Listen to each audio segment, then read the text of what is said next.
Isa, né? Que a gente possa falar para as mulheres com a unção de Caleb. Que a gente fala sempre de Caleb, né? Voltado para os homens. E aí hoje, fazendo a leitura bíblica, eu me deparei com essa profetisa. E eu fiquei presa nesse versículo aqui, amém? Vamos ler? Havia uma profetisa chamada Ana, filha de Fanuel, da tribo de Assé, avançada em dias, que vivera com seu marido 7 anos, desde que se casaram, e que era viúva de 84 anos. Esta não deixava o templo, mas adorava noite e dia em jejuns e orações. E chegando naquela hora, dava graças a Deus e falava a respeito do menino a todos os que esperavam a redenção de Jerusalém. E uns versículos à frente, a gente vai ver o cântico de Salomão, de Simeão, perdão, gente. Se eu falar Salomão, é Simeão. O cântico de Simeão a respeito do menino Jesus. Deus tinha feito uma promessa para Simeão, que ele não morreria antes de ele ver o menino Jesus. E isso se cumpriu.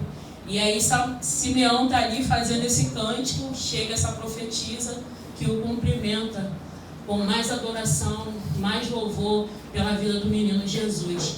E a Bíblia vai dizer que ela era filha de Fanuel, que era da tribo de Assé. Assé era um dos filhos de Jacó, era o 8º filho de Jacó. Ou seja, ela era de uma linhagem abençoada.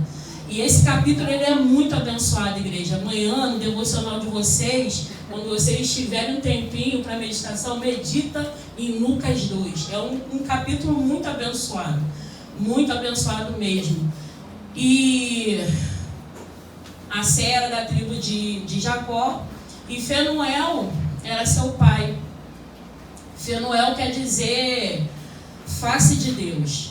Aí eu fiquei meditando, eu falei assim, o que quer dizer Simeão? Simeão quer dizer, ele ouviu. Fanuel, face de Deus, e Assé, feliz e abençoado. Ou seja, tinha muita bênção ali envolvendo a vida de Ana.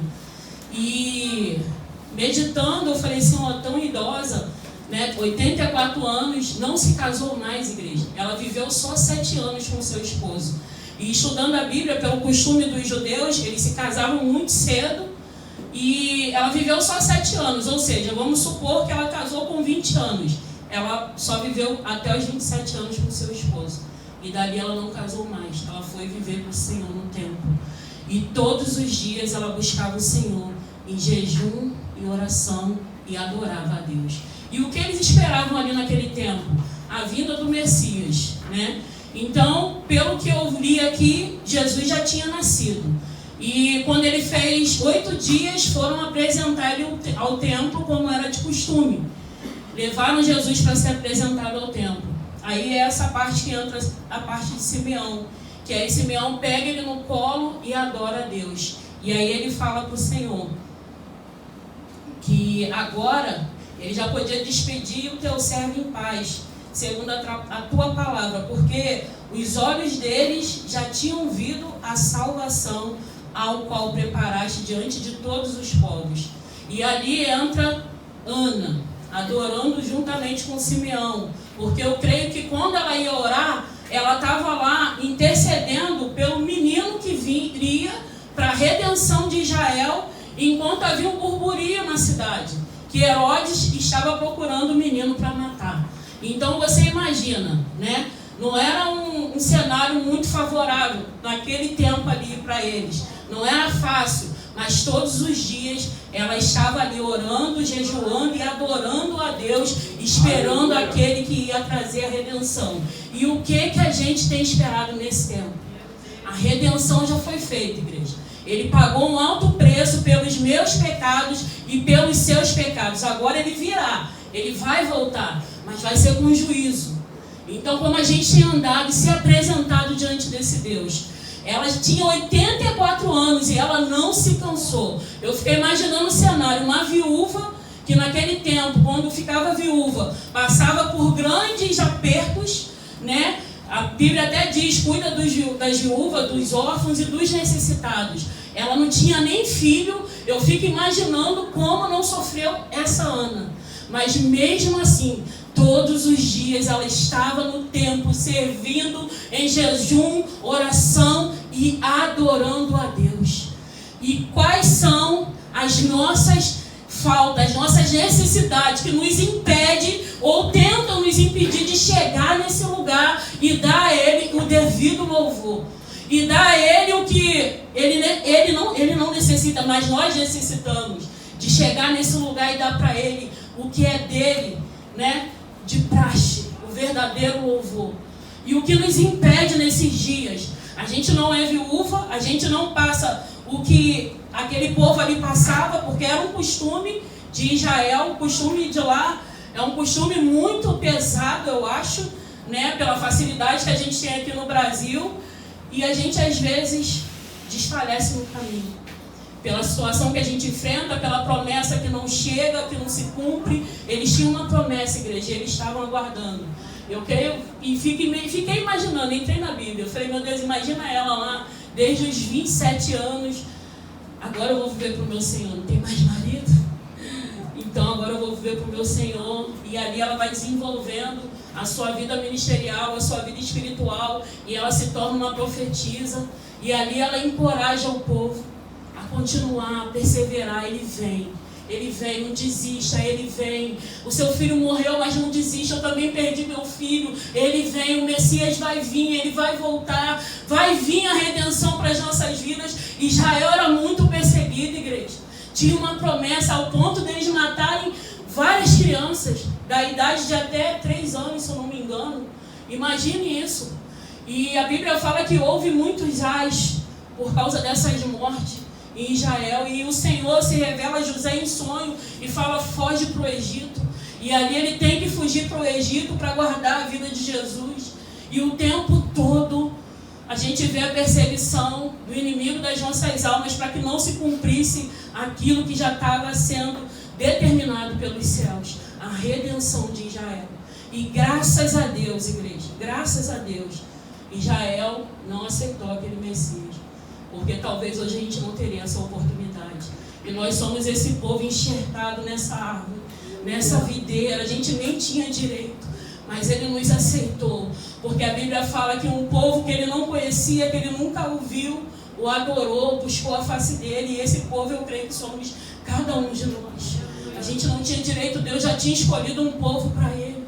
Deus já tinha separado o povo de Israel para ele. Nós, pela redenção de Jesus, somos enxertados nessa videira, recebemos essa graça e não sabemos dar o devido valor, igreja.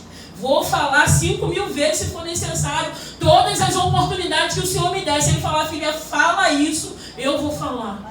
Você enjoando, você não aceitando, eu vou falar aquilo que o Senhor está mandando. Igreja, adore esse Senhor.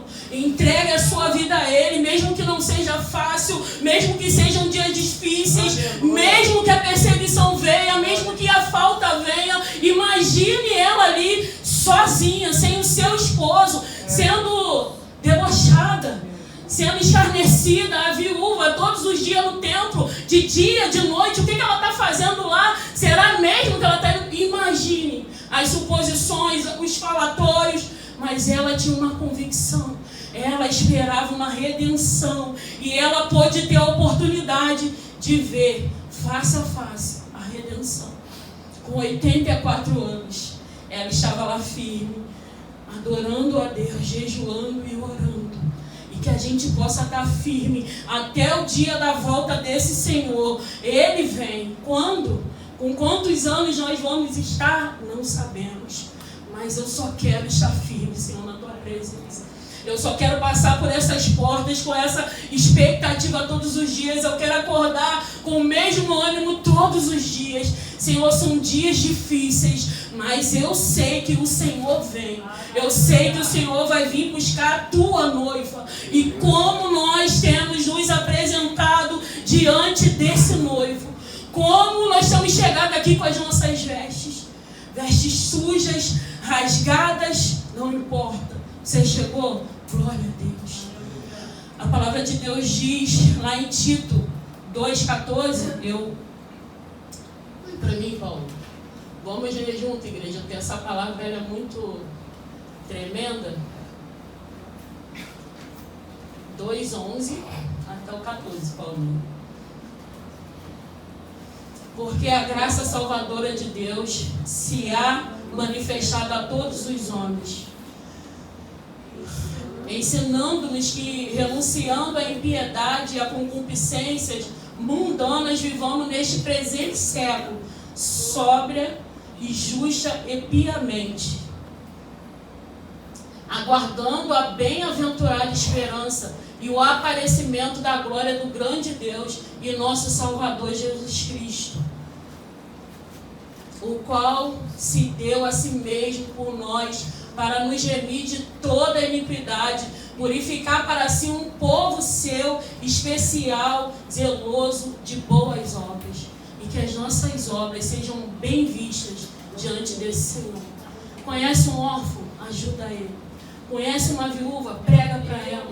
Conhece alguém necessitado? Fala desse Salvador. Fala que ele vem, está muito próximo. Ontem ele voltou para a lenda. Voltou para Erasmo Carlos. Jesus tem voltado para muitos. E como essas vidas têm se apresentado diante do Senhor. Ele pode voltar para a gente essa noite, a gente não sabe, igreja. A gente pode cair ali, bater a cabeça e acabou. Ele vem. E ninguém louva a Deus no sepulcro. Ninguém louva a Deus no túmulo. Então é em vida.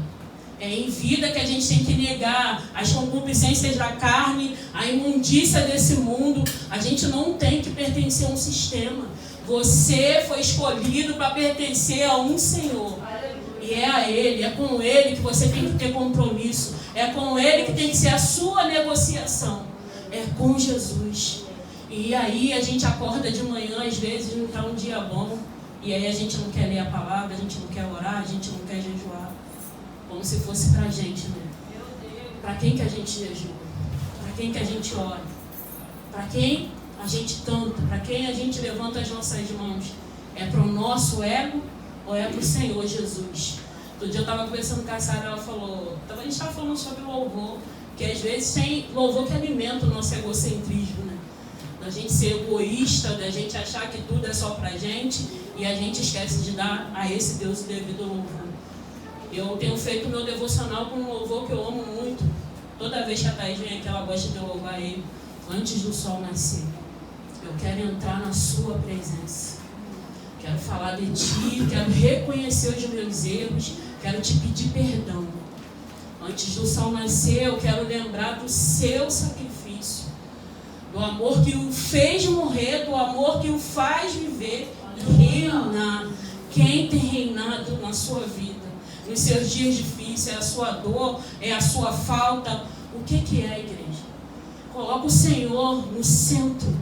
Coloca Ele como primazia. Senhor, começou o meu dia. E eu sei que nessa situação o Senhor já está lá. Então só prepara o meu eu para não ser maior que a sua vontade na minha vida. Prepara os meus sentimentos, as minhas emoções, para que elas não me afastem de Ti hoje. Porque às vezes a gente dá vazão à nossa carne. Por quê? A gente alimenta mais a carne. Se a gente estiver alimentando mais o Espírito, ele vence a carne. O Espírito sempre vai estar pronto. E a nossa carne sempre vai ser fraca. Infelizmente. E muitas das vezes essa fraqueza consegue sucumbir àquele que é mais forte, que é o Espírito. Por quê, né? Será por quê? Porque muitas das vezes a gente nutre mais as nossas vontades e não a vontade do eterno Deus. Sábado a gente teve um culto jovem, uma bênção, e teve um acontecido aqui, que eu vi naquele homem uma alma sedenta, vendo tudo que ele tinha aberto o mundo, vendo um monte de jovem aqui, adorando, jovens, só tinha jovens, adorando ao Senhor, e ele chega aqui e fala, eu tenho 51 anos, eu fui o primeiro a aceitar Jesus na minha casa, mas ele abriu mão à igreja. E ele teve a oportunidade de passar por essas portas e ver somente jovens com alegria no coração, louvando e adorando a Deus. E eu creio que lá no íntimo, no coração deles, o desejo dele era falar, não desista, jovem. Eu desisti, olha o meu estado. Eu creio que o desejo dele era falar, permaneçam, Eu negociei essa presença, eu negociei esse momento e olha onde eu estou. E ele ainda falava mais: se me ver por aí, não me despreze. Ou seja, vai e pregue, igreja. Jesus vem. Faça como Ana, ele vem. Deus pega João e vai e prepara o caminho. Vai lá e prepara o caminho. Como João preparava o caminho?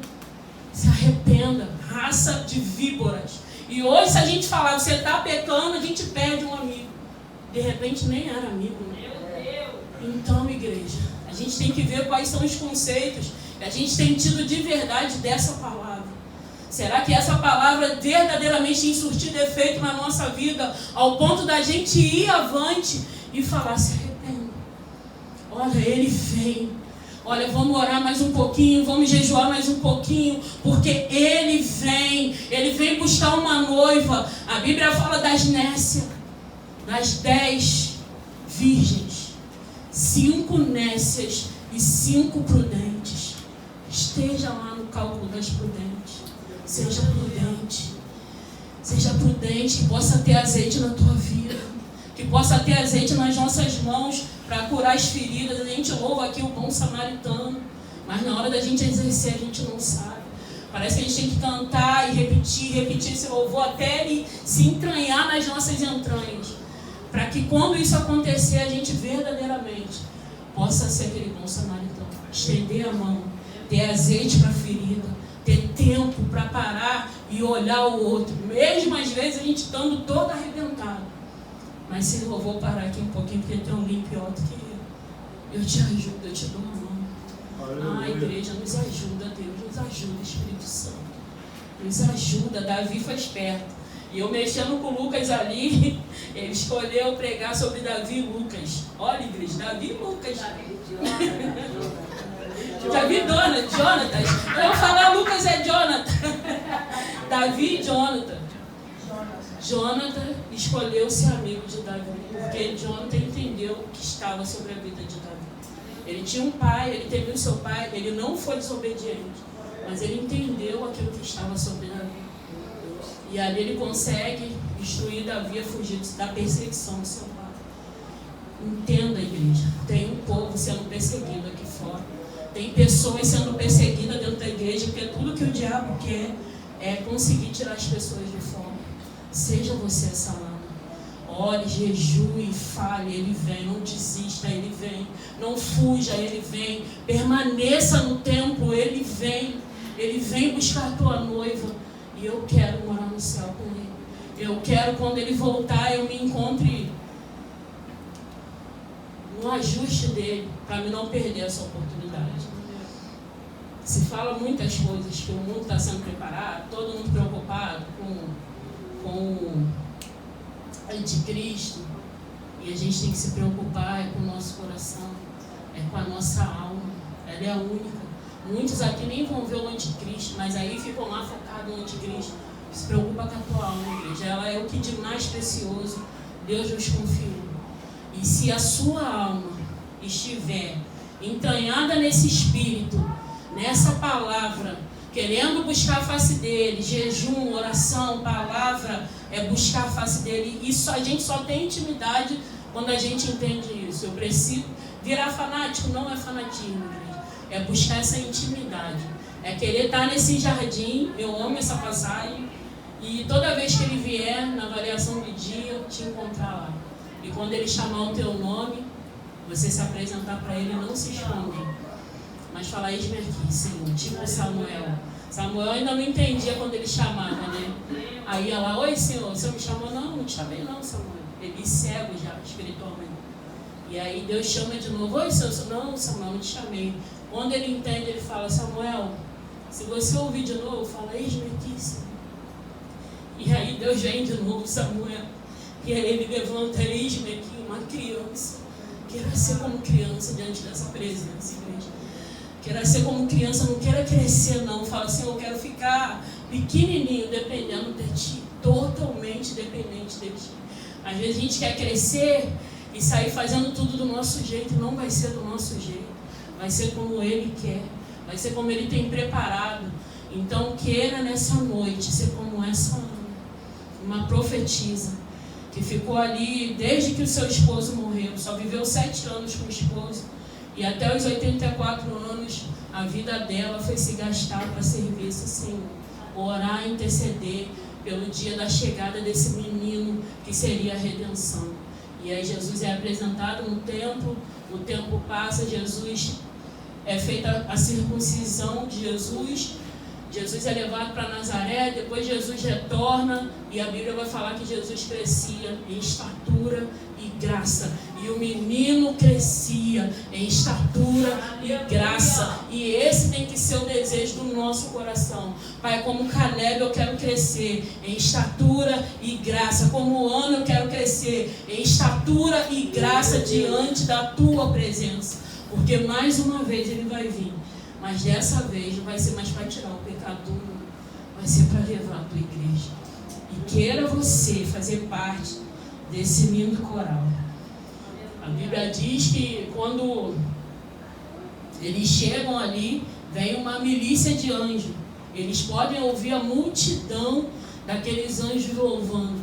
Santo, louvado seja Deus. Santo, santo, santo. Igreja, queira viver o sobrenatural.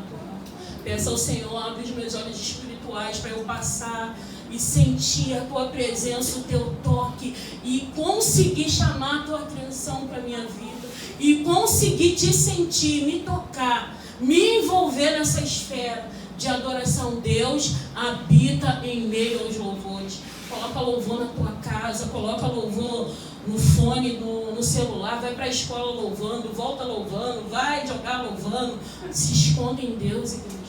É o nosso único esconderijo. A gente clama aqui o Salmo 91, mas na hora de se esconder nele a gente esquece.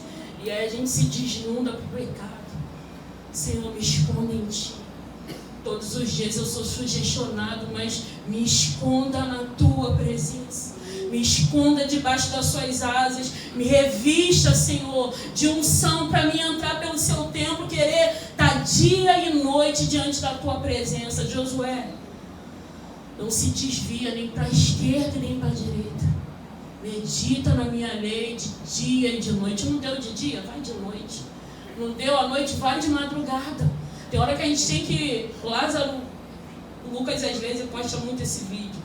Que ele fala, às vezes a gente tá lá de bobeira, podendo parar e só querer sentir a presença do Espírito Santo. Por que a gente não faz isso? Às vezes tem que alguém, se liga, acorda, vamos buscar o Espírito Santo. Entra por essas portas clamando, Espírito Santo, eu preciso de Ti, vem me envolver. Por que a gente não vê mais batismo com o Espírito Santo na igreja? Por que, igreja? Por quê? Por que a gente não busca? Por que a gente não deseja mais por isso? Por quê? E o avivamento tem se cumprido em crianças. E muitas das vezes eu tenho visto vídeos de criança buscando a face de Deus como um adulto nenhum busca. E isso é lindo. E eu falo, Senhor, eu quero isso para a igreja. Pais, ensine seus filhos a louvarem, a adorarem, a buscarem a face desse eterno, porque Ele vem. Mães, ensinem, vós ensine andando, ensine sentada no quarto, fala dele. Porque mesmo quando eles crescerem, ainda que eles se desvierem, eles não vão esquecer. Eles vão lembrar. Eu lembro, eu até falei no outro dia para Jerusa, quando minha tia pedia ler a Bíblia para mim. E às vezes eu lia, vamos supor, havia uma profetisa chamada Ana. Aí eu falava, havia uma profetisa chamada Ana. E minha tia falava, tem 2 vezes eu tenho. Ela, meu Deus. E eu falei, meu Deus, eu mentia para minha tia. Mas eu nunca me esqueci disso. E eu ficava ali lendo para ela a Bíblia. E era repetida às vezes. Às vezes eu repetia de novo, ela tem isso 2 vezes eu tenho. Ela, meu Deus. Mas era ela me ensinando o caminho. Eu cresci, eu me desviei. Mas eu nunca me esqueci. Uma coisa que eu gravei no meu coração, que era o meu amuleto, era o Salmo 91. Igreja, eu gravei esse salmo de uma forma. E todas as vezes que eu lembrava, eu colei até na porta do meu quarto. E aí, às vezes, eu fechava a porta do quarto e eu botava a mão e eu orava aqueles salmos. Ensina o seu filho. Ensina a criança no caminho que deve andar. sabe, a estrutura da igreja, e Satanás tem dado rasteira dilatada, levando um monte. Eu fico vendo aquele campinho ali e o meu coração sangra, porque são coisas que a gente não tem domínio. Eu oro, mas cadê os pais daquelas crianças? E é triste, é criança apanhando, é criança caindo, é criança sendo escarnecida, e eles pegam na ferida do outro de uma forma que desestrutura a criança de uma forma, e você vê que está doendo, que ela está sofrendo, e eu penso, cadê a mãe dessa criança? Às vezes eu grito lá de cima, Duda e ela toda vez chama minha atenção, mãe, para de se meter, eu não consigo. Às vezes eu ouço um choro, eu levanto desesperada, o que está acontecendo? E às vezes eles só estão se batendo, mas é triste. Cadê a mãe dessas crianças? O que é que elas estão ensinando? Que futuro que elas esperam para essas crianças? E aí, igreja, se não tiver uma igreja aberta, disposta a se gastar, porque dá trabalho. A gente fica lá em cima, a gente sabe como é difícil. Às vezes as crianças vêm tão revoltadas e querem descontar tudo, e aí a gente tem que ensinar, brigando às vezes, que a igreja é amor, que eles têm que se respeitar, que aqui não pode xingar, que aqui não pode ter escárnio, que eles têm que olhar para o outro como se fosse eles mesmos. E aí tem uns deboches, a gente acaba rindo, mais igreja. É prazeroso, porque se chegar lá na frente e eles lembrarem, poxa, aquela tia ali falava muito de Deus para mim, e graças a Deus eu voltei. Já vai ser muito gratificante. Mas a gente precisa enfatizar para a igreja, seja como Ana. Ana não tinha filhos e ela foi servir o Senhor. Você tem filho, então o seu dever é cuidar dos teus filhos, da tua casa, da tua família. Sirva ao Senhor, ensinando os seus filhos, seus netos no caminho que devem andar. Eu tenho que ensinar meus sobrinhos. É difícil, igreja, é difícil. É difícil. Quer ver uma coisa que dá trabalho, é você educar. Dá trabalho, dá muito trabalho. Então é mais fácil, vai brincar. Não fica aqui me perturbando não, do que você não pode, não faz, não, agora não. Para um pouco, dá trabalho, mas botar para fora é mais fácil. Mas vai lá ver. E é triste, é triste. Tem uma garotinha que eu vejo ela, eu já, assim, eu tô amando ela, sabe por quê? É tanta maldade, você vê. Tanta maldade, eu falo, meu Deus, não é possível. Tem um jovem aqui no morro, o Peterson, gente, já levei tanto esse menino. E ele era brigão, ele xingava todo mundo, falava, para de ficar xingando os outros, por isso ele quer te bater. E esse menino, onde ele me vê, ele fala comigo, porque todas as vezes eu podia livrar ele de alguma situação.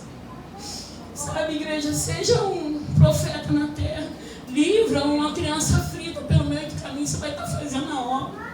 Você vai estar fazendo uma bondade para esses necessitantes, são crianças necessitadas e carentes dessa bondade de Deus. E que essa bondade possa estar no nosso coração, na nossa vida. Para a gente ver a maldade e não deixar. Do dia, Giovana encontrou Salomão, tratou, né, Giovana? Ligou para a mãe e é assim, a gente tem que ser igreja dentro e fora dele. E se você vê uma criança em situação de risco, se manifeste. Não deixa, entra na frente, briga, chama a atenção e convida, vai para a igreja domingo. Depois eu jogo aqui noite lá com ele. Mas a gente, sabe, tem que salvar essas almas. São vidas, igreja. Naquele grande dia a gente vai prestar conta. O louvor e a palavra diz que havia um sacerdote, passa o sacerdote, passa o levita, todo mundo tinha compromisso. Ninguém tinha um tempinho para parar. A gente tem que ter um tempo para parar e falar, você não está bem hoje. Às vezes a pessoa está do nosso lado, a gente não se quer dar paz, a gente não olha nos olhos, e a gente não sabe como foi o dia, e a gente não sabe o que ela tem enfrentado, e a gente não sabe, todo mundo passa por essas portas com uma guerra. Eu tenho guerra, você tem guerra, e a gente junto pode se ajudar, a gente se fortalece. Não fala aquela palavra não, outro ajudou, seu irmão se esforça, porque essa palavra é de uma idolatria. O Olive falando lá pro outro que era para fazer lá os santinhos para pregar. Mas fala, você é sacerdócio real, você é a nação santa, é um povo de propriedade exclusiva de Deus.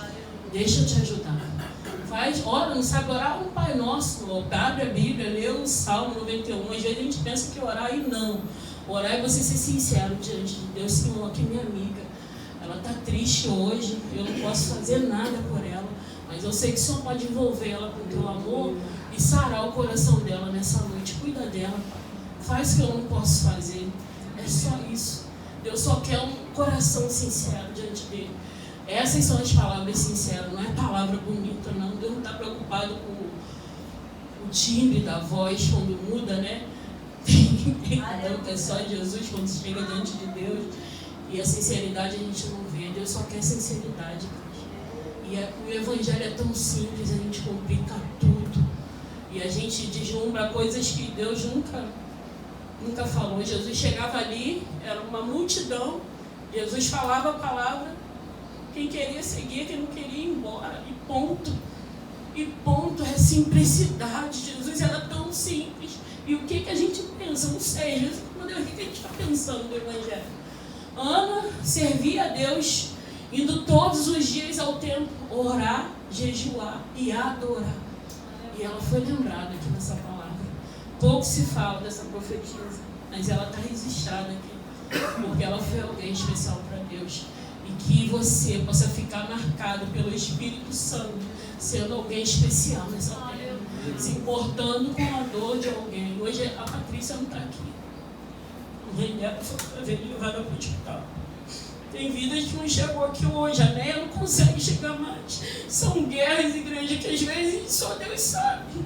Se pra gente que tem o Espírito Santo é difícil, imagine para essas pessoas. Imagine a guerra no mundo espiritual. Você não vai chegar lá. Imagine. A gente, Deus vem e livra aí essas pessoas. Só Deus, e a gente tem que se colocar na brecha. Olhou, não viu, Senhor, por que ela não veio hoje? Comece a orar, é assim que a gente se torna um intercessor. É assim que a gente começa a crescer diante de Deus, e é espiritualmente. Quando a gente olha, fulano não está, vamos mandar uma mensagem, está tudo bem? E às vezes não está, igreja. E Deus sabe que não, mas só de você lembrar e falar, a pessoa já vai sentir bem, alguém lembrou de mim. E isso é muito bom. Isso é muito bom. Então, que hoje o Espírito Santo possa nos envolver nessa esfera de jejuar, de orar e adorar a Deus. E que seja para Deus. Isaías 58, se eu não me engano, que fala do verdadeiro jejum. Depois você medita lá e vê qual é o jejum que agrada a Deus. Sabe, às vezes a gente jejua e esquece de fazer as práticas que agradam a Deus. Depois você medita, eu não vou falar não. Tomara que você fica curioso. Tomara que eles ficam curiosos e vão lá ver o que está escrito. Sabe? A gente precisa meditar nessa palavra e aprender com o Espírito Santo de Deus a agradar esse Senhor. Amém? Eu agradeço a minha rica oportunidade e que o Senhor possa continuar ministrando o amor dele nos nossos corações. Que a gente possa lembrar dessas pessoas com amor, sabe, igreja? Às vezes a gente pensa que é fácil, mas não é fácil. O mundo espiritual, ele existe. E o diabo, ele luta com todas as forças para que essas pessoas não cheguem, para que a gente não lembre delas. Às vezes até a gente é atacado, espiritualmente falando. Mas eu peço ao Espírito Santo que traga a nossa memória. Cada rostinho que você já viu aqui, que você não tem visto, que você possa estar orando. Senhor, não sei o que está acontecendo. Mas que o seu Santo Espírito possa ir lá e tocar na mente, tocar no coração e dar força a essas pessoas para elas chegarem aqui outra vez. Que todos os grilhões que têm aprisionado elas, tristeza, vergonha, acusação, sejam destronados da vida delas através do teu toque. Deus vai aonde a gente não pode ir, só Ele faz aquilo que a gente não podemos fazer. Seja um intercessor. Se coloca na dor do outro. Às vezes, só dói em nós, né? Parece que só dói quando é com a gente. Mas tenta se colocar na dor do outro. Tenta se colocar no lugar dele. E se fosse eu? E Jesus, o que o Senhor faria para o meu lugar? Vendo essa situação, vendo isso, o que o Senhor faria no meu lugar? Então, se a gente não pode fazer nada, a gente vai orar. E orar é lá no seu secreto. Quer ver resposta da oração? É aquela que você vai lá para o seu secreto. E Ele vem e responde. Orar na igreja é bom, é muito bom. Aqui é comunhão. comunhão, Deus ordena a bênção. Mas no nosso secreto, que só Ele vê, ali é tremendo, né? Quando Deus chega para você e fala aquilo que só estava você e Ele, ninguém mais, ninguém pode ouvir. O pensamento, a tua aflição, era só você e Ele. E aí Ele vem com aquele amor e fala: filho, eu te vi lá. É igual Ele fala para Natanael: eu te vi lá debaixo da figueira. Não tinha ninguém com Natanael. Eu acho que ele estava lá meditando, pensando no Messias, né? Poxa, o Senhor falou que viria, que Ele ia nos salvar e tal. E agora Ele está morto. E aí Jesus chega e fala para ele: não, Natanael, eu te vi debaixo da figueira.